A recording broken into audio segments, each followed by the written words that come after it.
Isaiah chapter 24, Judgments upon the world's sinners. Behold, the Lord shall lay waste the earth, and shall strip it, and shall afflict the face thereof, and scatter abroad the inhabitants thereof. And it shall be as with the people, so with the priest, as with the servant, so with his master, as with the handmaid, so with her mistress, as with the buyer, so with the seller, as with the lender, so with the borrower, as with him that calleth for his money, so with him that oweth.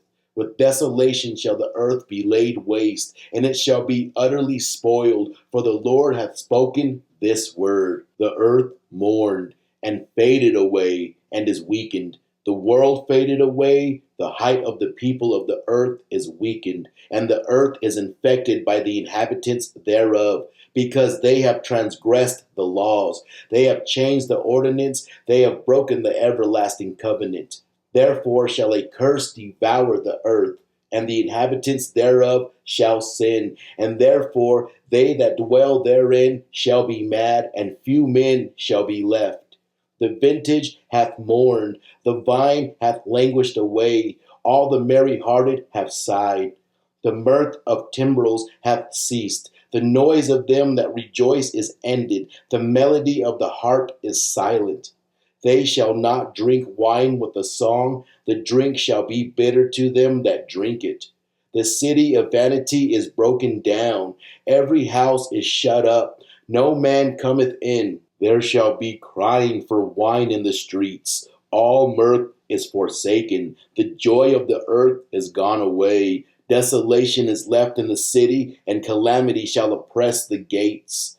For it shall be thus in the midst of the earth, in the midst of the people, as if a few olives that remain should be shaken out of the tree, or grapes when the vintage is ended. These shall lift up their voice, and shall give praise when the Lord shall be glorified. They shall make a joyful noise from the sea.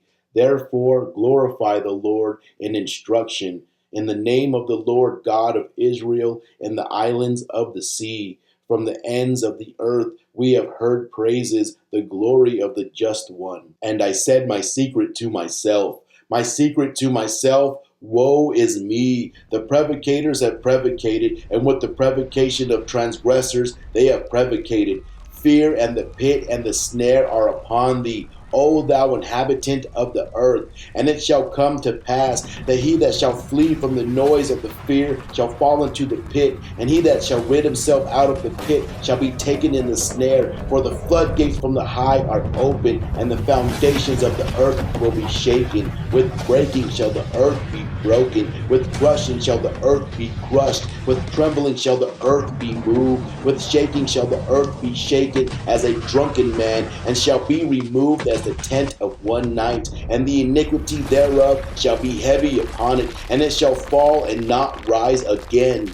And it shall come to pass that in that day the Lord shall visit upon the hosts of heaven on high, and upon the kings of the earth on the earth, and they shall be gathered together as in the gathering of one bundle into the pit, and they shall be shut up there in prison. And after many days they shall be visited, and the moon shall blush, and the sun shall be ashamed, when the Lord of hosts shall reign in the Mount Sion and in Jerusalem, and shall be glorified in the sight of his ancients. Matthew chapter 24. And Jesus left the temple and was going away when his disciples came forward to show him the buildings of the temple. But he answered and said to them, Do you see all things? Amen, I say to you, there will not be left here one stone upon another that will not be thrown down. And as he was sitting on the Mount of Olives, the disciples came to him privately, saying, Tell us, when are these things going to happen? And what will be the sign of thy coming and of the end of the world? And in answer, Jesus said to them, Take care that no one lead you astray, for many will come in my name, saying, I am the Christ, and they will lead many astray. For you shall hear of wars and rumors of wars. Take care that you do not be alarmed, for these things must come to pass, but the end is not yet. For nation will rise against nation, and kingdom against kingdom, and there will be pestilence and famines and earthquakes in various places. But all these things are the beginnings of sorrows. Then they will deliver you up to tribulation, and will put you to death, and you will be hated by all nations for my name's sake. And then many will fall away and will betray one another and will hate one another. And many false prophets will rise and will lead many astray. And because iniquity will abound, the charity of the many will grow cold. But whoever perseveres to the end, he shall be saved. And this gospel of the kingdom shall be preached in the whole world for a witness to all nations, and then will come the end. Therefore, when you see the abomination of desolation, which was spoken of by Daniel the prophet, standing in the holy place, let him who reads understand. Then let those who are in Judea flee to the mountains, and let him who is on the housetop not go down to take anything from his house, and let him who is in the field not turn back to take his cloak. But woe to those who are with child or have infants at the breast in those days. But pray that your flight may not be in the winter or on the Sabbath, for then there will be great tribulation, such as not been from the beginning of the world until now, nor will be. And unless those days had been shortened, no living creature would be saved. But for the sake of the elect, those days will be shortened. Now I want to share with you some scripture. Isaiah chapter 2, verse 19. And they shall go into the holes of the rocks and into the caves of the earth for fear of the Lord and for the glory of his majesty, when he ariseth to shake terribly the earth. Revelation chapter 8, verse 5 and 6. And the angel took the censer and filled it with fire of the altar and cast it into the earth. And there were voices and thunderings and lightnings and an earthquake. And the 7 angels which had the 7 trumpets prepared themselves to sound. Revelation 16, verse 17 through 21. And the 7th angel poured out his vial into the air, and there came a great voice out of the temple of heaven from the throne, saying, It is done.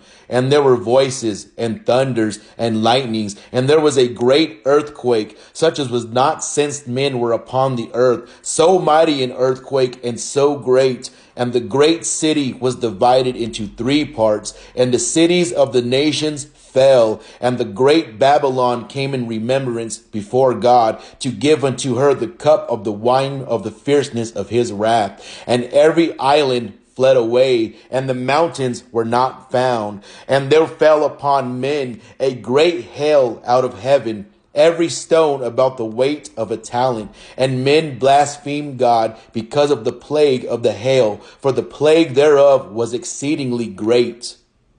2 Baruch chapter 25.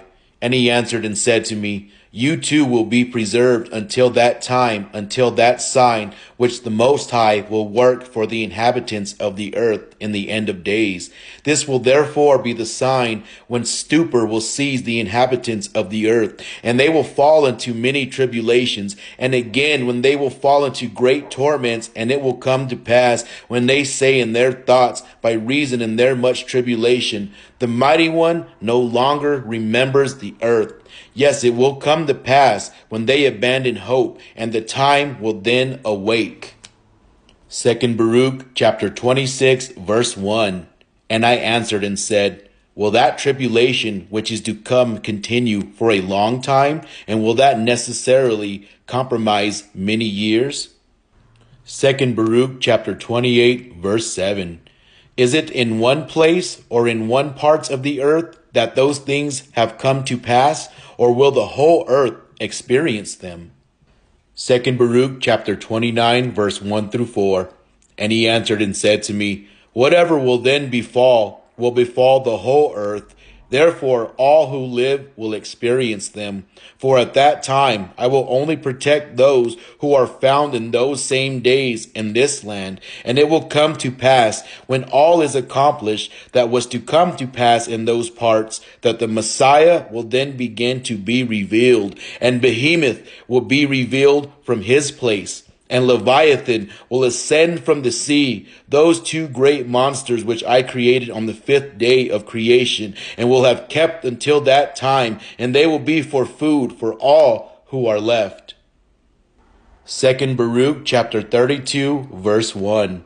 But as for you, if you prepare your hearts so as to sow in them the fruits of the law, it will protect you in that time in which the mighty one is to shake the whole creation. 2 Baruch chapter 70 verse 8 through 10. And it will come to pass that whoever gets safe out of the war will die in the earthquake, and whoever gets safe out of the earthquake will be burned by the fire, and whoever gets safe out of the fire will be destroyed by famine. And it will come to pass that whoever of the victors and of the vanquished gets safe out, and of the escapes of all these things previously mentioned, will be delivered into the hands of my servant the Messiah, for all the earth will devour its inhabitants. Revelation chapter 7 verse 13 and 14. And one of the elders answered, saying unto me, What are these which are arrayed in white robes, and whence came they? And I said unto him, Sir, thou knowest.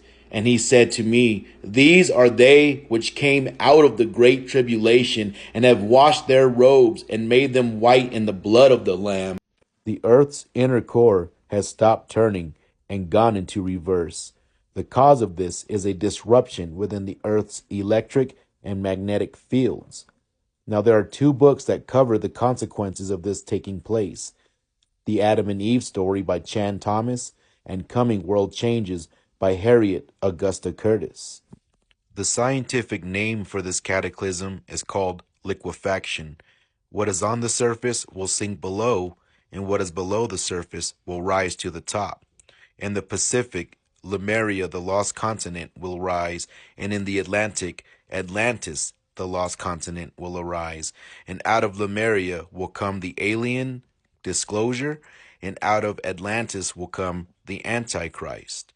Now, before we cover these two books, we first must cover HARP and CERN, because they both are disrupting the Earth's electric and magnetic fields. Global warming is a man-made disaster. There's a very strong magnetic field down there. It's pressure and gravity and the magnetic field that all have to balance. We can't drill straight down to the Earth's center. It's around 3,000 kilometers through the mantle just to the outer core. But scientists at Peking University in China found that seismic waves from earthquakes showed the Earth's core rotating, but also slowing down, and that it stopped just over 10 years ago and appears to be picking up speed, rotating now in the other direction. So what could that mean for the magnetic forces in and around the Earth? Let's first look at the HARP machine and its purpose. It stands for the High Frequency Active Auroral Research Program, or HARP. HAARP is a scientific endeavor aimed at studying the properties and behavior of the ionosphere. How does HARP work? Scientists at HARP use HF radio transmitters to heat regions of the ionosphere and observe the effects, including ionospheric heating. What happens in the ionosphere? The upper atmosphere is ionized by solar radiation. That means the sun's energy is so strong at this level that it breaks apart molecules. So there ends up being electrons floating around and molecules which have lost or gained electrons. When the sun is active, more and more ionization happens. The ionosphere is the part of the atmosphere that is ionized. It plays an important part in atmospheric electricity and forms the inner edge of the magnetosphere. It has practical importance because, among other functions, it influences radio propagation to distant places on the Earth. So by heating up the ionosphere using the HARP machine, they are breaking up molecules at an accelerated rate. Molecules broken apart become particles. This is where the HARP machine works in cooperation with the CERN machine. The ionosphere is naturally heated by solar radiation, which is light and heat from the sun onto the earth all the way down to its surface. The molecules of that natural solar radiation break apart on the ionosphere, creating particles. The HARP machine also heats up the ionosphere using HF radio transmitters, which also breaks molecules on the ionosphere back down into particles.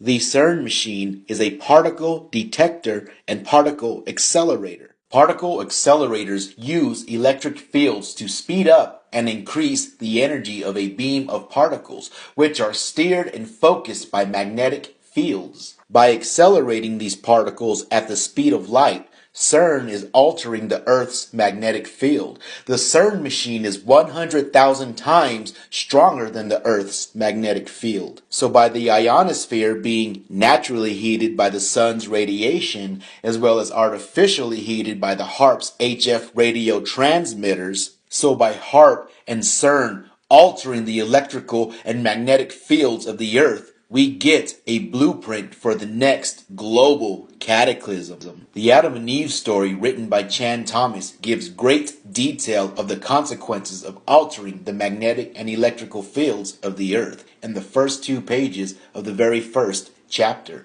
And they read, with a rumble so low as to be inaudible, growing, throbbing, then fuming into a thundering roar, the earthquake starts. Only it's not like any earthquake in recorded history. In California, the mountains shake like ferns in a breeze. The mighty Pacific rears back and piles up into a mountain of water more than 2 miles high, then starts its race eastward. With the force of 1,000 armies, the wind attacks, ripping, shredding everything in its supersonic bombardment. The unbelievable mountain of Pacific seawater follows the wind eastward, burying Los Angeles and San Francisco as if they were nothing but grains of sand. Nothing but nothing stops the relentless, overwhelming onslaught of wind and ocean. Across the continent, the 1,000-mile-per-hour wind wreaks its unholy vengeance everywhere, mercilessly, unceasingly. Every living thing is ripped into shreds while being blown across the countryside, and the earthquake leaves no place untouched. In many places, the earth's molten sublayer breaks through and spreads a sea of white, hot liquid fire to add to the Holocaust. Within 3 hours, the fantastic wall of water moves across the continent, burying the wind-ravaged land under 2 miles of seething water, coast to coast. In a fraction of a day, all vestiges of civilization are gone, and the great cities, Los Angeles, San Francisco, Chicago, Dallas, New York, are nothing but legends. Barely a stone is left where millions walked just a few hours before. A few lucky ones who managed to find shelter from the screaming wind on the lee side of Pikes Peak watched the sea of molten fire break through the quaking valleys below. The raging waters follow, piling higher and higher, steaming over the molten earth fire and rising almost to their feet. Always be watchful. Now let's get into Chapter 4, Coming World Changes. Chapter 4, The King of the World. And though the Lord give you the bread of adversity and the water of affliction, yet shall not thy teachers be removed into a corner any more. But thine eye shall see thy teachers, and thine ear shall hear a word behind thee, saying, This is the way, walk ye in it. Isaiah chapter 30, 20 through 31. Press on, my warriors, fear not the fray. We are the conquerors. Our voice obey. Sound loud the trumpet, blast, happy and free. Tell of the day star that is destined to be. Harriet Augusta Curtis in Realms of the Living Dead, page 176. Beginning with chapter 4. In his remarkable book, Beasts, Men, and Gods, published in 1922, Dr. Ferdinand Ozendowski, formerly professor of chemistry and economical geography in the Polytechnic Institute of Petrograd, and later professor of chemistry at the Polish University at Warsaw, reports a prophecy given as far back as 1890 to the Hutuktu abbot of the Narabanchi monastery in Mongolia by the great unknown, who throughout Asia is called the King of the World. This prophecy described the conditions that were coming to humanity during the following 50 years, much of which was literally fulfilled during World War I, as follows. More and more people will forget their souls and care about their bodies. The greatest sin and corruption will reign on earth. The crowns of kings great and small will fall. 1, 2, 3, 4, 5, 6, 7, 8. There will be a terrible battle among all peoples, the world wars.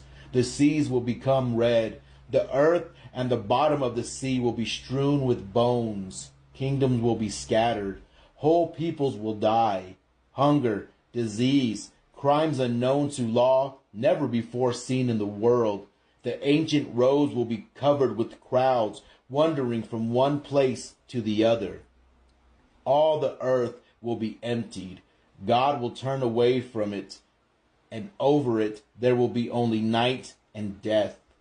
Then I shall send a people, now unknown, which shall tear out the weeds of madness and vice with a strong hand, and I will lead those still remain faithful to the spirit of man in the fight against evil. They will found a new life on the earth, purified by the death of nations. The King of the world will appear before all people when the time shall have arrived, for him to lead all the good people of the world against the bad. But this time has not yet come. The most evil among mankind have not yet been born.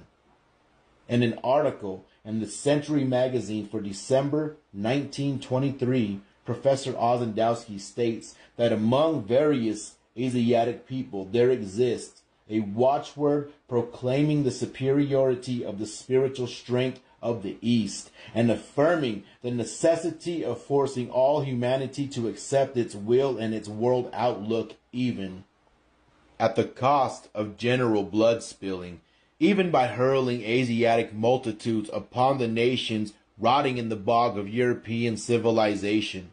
Accordingly, at the fires of the nomad shepherds of the prairies and the Sinim marshes in northern Tibet, in the Himalayas, on the banks of the Hind and the Ganges, in Asia Minor, in Iran, in the valleys of the Yangtze and the Huangpo, people of different colors, tribes, races, and creeds, but united by the common bond of Asiatic ideology, talk, discuss, sing, and dream about the approaching hour when the hand of the Asiatic will be the hand of karma and will execute the decrees of fate to an attack against the white race, an attack which is the dream of some Asiatic circles. At all events, it is more than probable that the white race will be obliged to reckon with the influence of the now only legendary king of the world. The latter part of the above prophecy seems to corroborate the prophecy of Mr. Cromer regarding an Asiatic invasion as given on page 23. During her remarkable visit to Lhasa, the capital of Tibet, Alexandria David Neal relates that hatred of Europeans is sown in many remote corners of Asia. Many partisans stand ready to support the expected warrior Messiah, who according to the prophets will arise before long in the northern land, unite all Asia under his victorious sword, and cast out the impure, demonical Westerners. Already the Japanese have called a Pan-Asiatic Union Conference to meet at Nagasaki on August 1st, 1926, designed to bind the nations of the Orient in the same sort of fashion as the Pan-American Union links the nations of the Western Hemisphere. There is unfortunately an ominous ring in the title of the Pan-Asiatic Society. There is considerable justification for the apprehensions, but not as yet for the accompanying fears. The unity and peace of Asia are the objectives of the leaders who hope, sooner or later to bring about a serious Asia for the Asiatics situation. In our lesson for December 1922, we gave out a prophecy given to the order of Christian mystics by the same mysterious king of the world, which reads as follows. I see a great and devastating flame sweeping the world from east to west. A flame of fire, a flame of sword and famine and murder and bitterness and death. I see the people of the earth, each one with its hand lifted against its brother, each country seeking for its own, men dying and cursing God with every dying breath, and sowing the seed of new and more frightful flames. I see descending from on a high the mighty angel with the flaming sword, for only fire can purify hate. I see this flame of purification sweeping the earth from east to west, from the rising of the sun to the going down of the sun. 5 countries are left. The rest sink beneath the seas. 5 countries, 5 lands like fingers on a man's hand. 4 shall be great and 1 small. But out of the smallest there grows the greatest light. Then comes redemption. Then comes that which alone can make this world to be reborn once more human, like a babe laid in a manger, cradled in its mother's arms. I see a great mountain lifted up in the midst of the countries which are left, and from its top there radiates the light of the spiritual sun, and I see the remnants of mankind bathed in its radiance. Think not that any country in this broad world can escape. The flame sweeps onward and over. Only those who have the flame of the living Christ in their hearts shall survive. I speak, for this is my world. Into my hands it has been given. I stretch out my hand, and each finger represents a point of force, a place where the great living power of the sun has breathed into it the life fire which is immortal. Where are my children? They are dying. They are being murdered and starved. They are being scattered like sheep on the cold, bare mountaintops, homeless and friendless. For a time, I bow to the inevitable. I wait. I wait that a greater than I may read you the riddle of this dark star. It was at first thought that the king of the world was the planetary ruler of the earth, but later instruction from the king himself explained that he was a great Atlantean master who had passed through the process of physical regeneration and so was able to retain and renew his physical body indefinitely. During the ensuing ages, he had developed greater and greater powers and had been entrusted with greater and greater tasks until he became the chief representative on earth of the celestial ruler of our globe. Since the publication of this prophecy in December 1922, we have many inquiries for further details as to this prophecy, but few further details can be given. Remember that the prophecy did not come from the teacher of the order of Christian mystics, nor from the coming avatar, but from the representative of the planetary ruler of this globe, the earth, and those few who heard it were too greatly awed to ask details during that brief visit. The only detail that we can give is that the country represented by the little finger was not Japan, as some suppose, but probably some part of the western North America.